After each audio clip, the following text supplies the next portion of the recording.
परंतु लढताना हार हो किंवा जीत हो पण लढायचंच असे लढणारे हे जरांगे पाटलांसारखे एकदम कमी असतात। म्हणून या अशा व्यक्तीचा अशा महान व्यक्तीचा इतिहास समाजापर्यंत जाणं खूप गरजेचं आहे।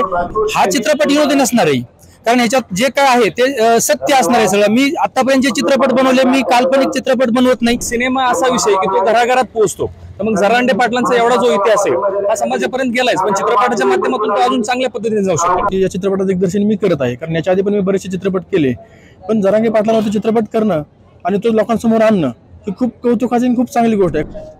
जरांगे पाटील यांचं उपोषण आता संपूर्ण राज्यात नव्हे तर देशात गेलेलं आहे। जरांगे पाटील नक्की कोण आहे, त्यांच्या मागची भूमिका काय आहे, त्यांचं गाव कसं आहे, या सगळ्यांविषयी प्रत्येकाला आता उत्सुकता लागलेली आहे। या सगळ्या गोष्टी लक्षात घेता आता त्यांच्यावर थेट चित्रपट येणार आहे मराठा आरक्षणाच्या संदर्भात।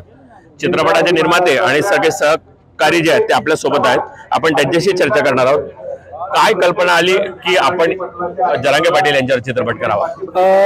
कल्पना जी आहे, आज आम्ही गेली 11 दिवसापासून त्यांचा संघर्ष पाहतोय आणि हा संघर्ष गेल्या 11 दिवसाचा नसून त्यांचा संघर्ष हा खूप दिवसाचा आहे हे पण आम्हाला माहित आहे।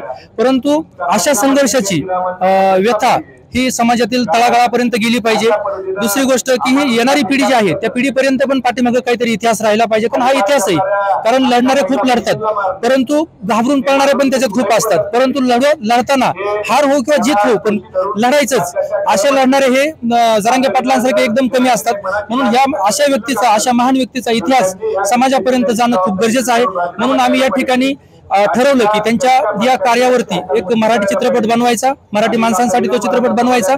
कारण अनेक दिग्गज आहेत, चित्रपट कलावंत आहेत। आज या ठिकाणी आज संपूर्ण राज्य सरकार, केंद्र सरकार सगळे येऊन गेले, परंतु चित्रपट क्षेत्रातलं काही कुणी या ठिकाणी आलेलं नाही। आणि आम्ही तेच ठरवलं की का, कारण त्या माध्यमातून माणूस तळागाळापर्यंत पोहोचतो। एक साधा माणूस आहे, साधा माणूस असल्यामुळे तिथपर्यंत आमच्या कला क्षेत्रातलं कुणी आलेलं नाही।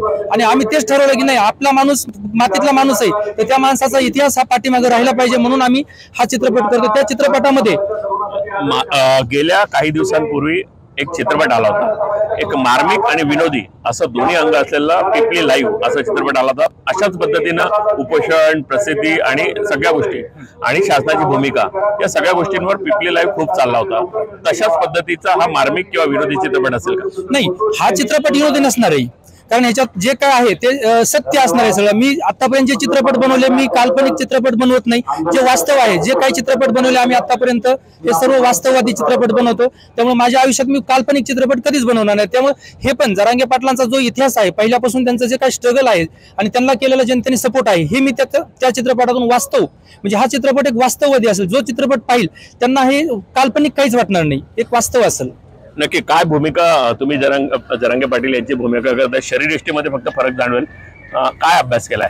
आज सराटीमध्ये आलोय, गेल्या 10-11 दिवसापासून बघतोय की जरांगे पाटलांनी जे मनापासून मराठा समाजासाठी जे लावून धरलंय, की मराठा समाजामध्ये खूप लोक आहेत, इतर समाजामध्ये खूप लोक आहेत, पण एक त्याग करणारे लोक खूप कमी असतात। हेच आम्हाला सगळं अनुभवलं। आणि सिनेमा असा विषय की तो घराघरात पोहोचतो, तर मग जरांगे पाटलांचा एवढा जो इतिहास आहे हा समाजापर्यंत गेलायच, पण चित्रपटाच्या माध्यमातून तो अजून चांगल्या पद्धतीने जाऊ शकतो। जसं आमचे निर्माते म्हणले की चित्रपटामध्ये पण, चित्रपट लाईन मध्ये पण मराठा समाजाचे आहेत, इतर समाजातून आहेत, पण आतापर्यंत हे तो कुणी आलं नाही किंवा ही अनाउन्समेंट कुणी केली नाही।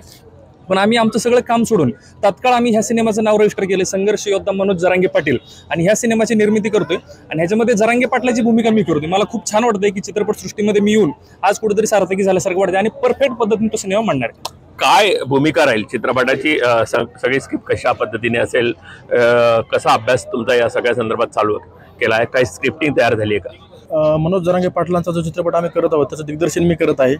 तर मला खरोखर अभिमान वाटतो सांगण्यास की या चित्रपटाचं दिग्दर्शन मी करत आहे, कारण याच्या आधी पण मी बरेचसे चित्रपट केले, पण जरांगे पाटलांवरती चित्रपट करणं आणि तो लोकांसमोर आणणं ही खूप कौतुकाची आणि खूप चांगली गोष्ट आहे। कारण त्यांचा संघर्ष, आत्ताचा जो संघर्ष आहे तो 11 दिवसाचा संघर्ष नाही, त्यांचा खूप मोठा संघर्ष आहे। याच्या पाठीमागचा त्यांचा संघर्ष जो आहे, त्यांची जगण्याची पद्धत जी आहे, त्यांना आतापर्यंत जे कसे ते जगले, लोकांसमोर ते कसे आले, काय संघर्ष केला, हे लोकांना समोर येणं गरजेचं आहे। त्या गोष्टी लोकांना माहीत नाहीत। तर चित्रपट माध्यमातूनच त्या गोष्टी लोकांसमोर येतील. आणि आम्ही इथे येण्याच्या अगोदर त्यांच्याबद्दल बऱ्याचशा गोष्टीची आम्ही माहिती घेतली, त्यांच्या बालपणापासून त्यांचा जन्म कुठं झाला, राहायचे कुठं, बऱ्याचशा गोष्टी त्या आम्ही आता ओपन नाही करू शकत, कारण बऱ्याचशा गोष्टी त्या चित्रपटामधून पाहायला तुम्हाला तो आनंद नक्कीच होईल. त्याचं चित्रीकरण जे आहे ते आम्ही लवकर चालू करतोय आणि त्याचा कधीपर्यंत होईल, पूर्ण कधीपर्यंत अपेक्षित? डिसेंबर एंडपर्यंत त्यांचं चित्रपटाचं चित्रीकरण पूर्ण होणार आहे आणि तो साधारणतः जानेवारी मध्येच आमचं प्लॅनिंग आहे, जानेवारी फेब्रुवारीपर्यंत लोकांसमोर आणण्याचा. कारण याचं काम जे आहे आम्ही टोटल सगळ्या गोष्टी ज्या आहेत ते ऑनलाईन एडिट असेल, सिंग साऊंड असेल, सगळ्या गोष्टी आम्ही हाय टेक्निक वापरून ते लवकरात लवकर लोकांसमोर चित्रपट आणणार आहोत आम्ही. नक्कीच सध्या टीव्ही मीडिया असेल, सोशल मीडिया असेल, यावर जरांगे पाटील दिसतात आणि लवकरच डिसेंबर पर्यंत ते मोठ्या पडद्यावर दिसतील अशी माहिती जी आहे ती या चित्रपटाचे निर्माते जे आहेत त्यांनी या ठिकाणी दिली आहे. व्हिडिओ जर्नलिस्ट कृष्णासह प्रफुल्ल साळुंखे, लेट्स अप.